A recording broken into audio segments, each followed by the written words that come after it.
The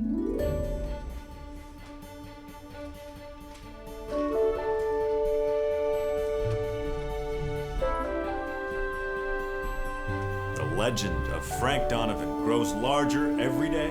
Oh, please. Oh, there it is. It gives me great pleasure to announce that you have been selected as the recipient of this year's South Street Community Center Volunteer of the Year Award.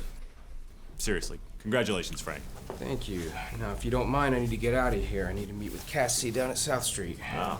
The Volunteer of the Year is back to the soup kitchen again. It's a full-fledged community center now. They're starting up an at-risk youth mentoring program. You should join me sometime. I'm sure they can find a good mentor for you. Maybe next time. Sorry, Frank, you're not going anywhere just yet. Steve and Larry are here for the meeting. What does Steve and Larry want? Evidently to get me in trouble with Cassie for being late. Come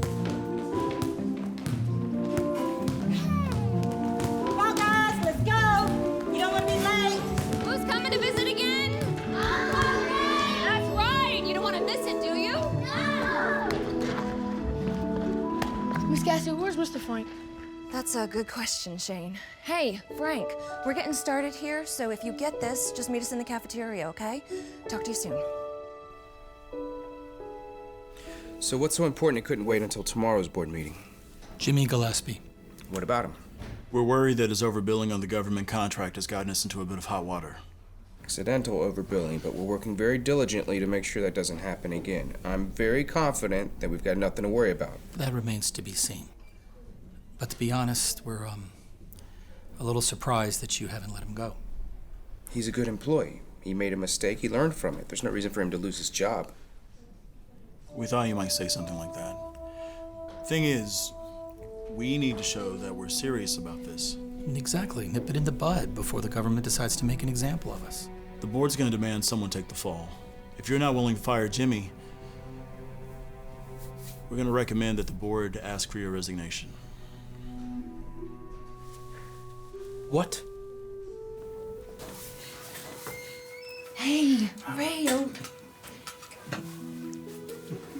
that is quite a look for you, Jack. Little did I know what I was getting myself into when I became Ray's sponsor all those years ago. The Lord knew you were the perfect sponsor for me. And you make for a nice herbaceous, too. So, did you close on the house yet? Oh, I'm so excited for you, Ray. From homeless to homeowner again. Praise the Lord. Now get out of here so I can get ready. Those kids can be brutal. Excuse me, guys. Hey, I'm Cassie. Naomi. This is Charlotte.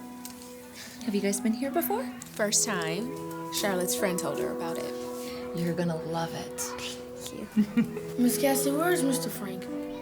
You know, I don't know where he is, Shane. Can anybody tell me what time it is? Seed time! And what do you do at seed time? Believe in the seed! Give to it! Charlotte, we need to go. Is everything okay? Yeah, it was nice meeting you. Let's go now. There you go, there you go. Woo! It's not personal, Frank. It's just business. When the feds come knocking on your door, And if I say no, if I don't offer my resignation? It doesn't need to come to that. Jimmy's the one responsible. But I'm responsible for Jimmy. He's young. He'll land on his feet. Every seed is like a promise from God. A promise that life will spring forth. The seed is planted in rich soil, protected and nourished. It'll reach its full potential, just like each one of you. Now, does that mean that your life won't be difficult? No. That's right. Sometimes seeds aren't meant to grow right away. Sometimes they need to be stored until the season is right. They might have to live for a very long time in a cold and dark place to preserve their potential. I know that some of you sometimes feel you're in a cold, dark place. But it's important to remember that doesn't mean that God's promises aren't still true for you.